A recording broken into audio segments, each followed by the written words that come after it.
Acts 20. After receiving the commander's permission, Paul stood on the steps and motioned to the crowd. When they were all silent, he said to them in Aramaic, Brother and fathers, listen now to my defense.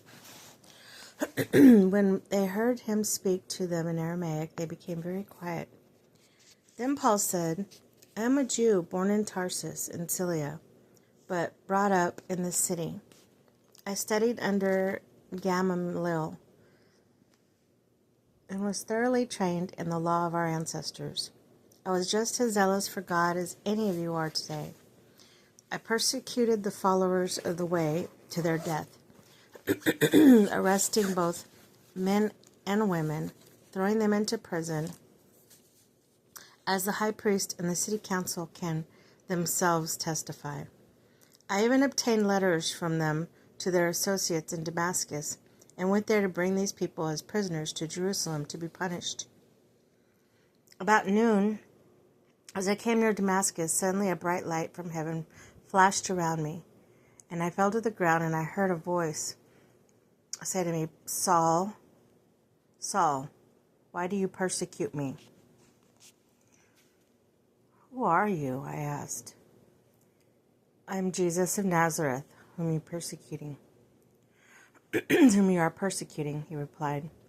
My companions saw the light, but they did not understand the voice of him who was speaking to me.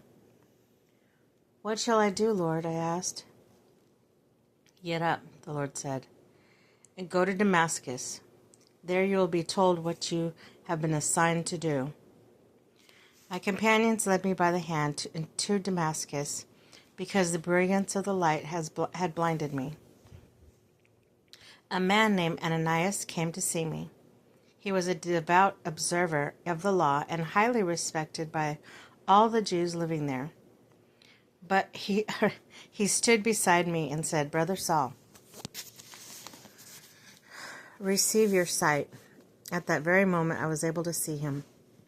Then he said, the God of our ancestors has chosen you to know his will and to see the righteous one and hear the words from his mouth. You will be his witness to all the people of what you have seen and heard. And now, what are you waiting for? Get up and be baptized, wash your sins away, calling on his name. When I returned to Jerusalem and I was praying in the temple, I fell into a trance. And I saw the Lord speaking to me. Quick, he said, leave Jerusalem immediately, because the people here will not accept your testimony about me. Lord, I replied, these people know that I went from one synagogue to another to imprison and beat those who believe in you. And when the blood of your martyr Stephen was shed, I stood there, giving my approval and guarding the clothes of those who were killing him. And the Lord said to me, go, I will send you far away into the Gentiles. Paul, the Roman citizen. A crowd listened to Paul until he said this.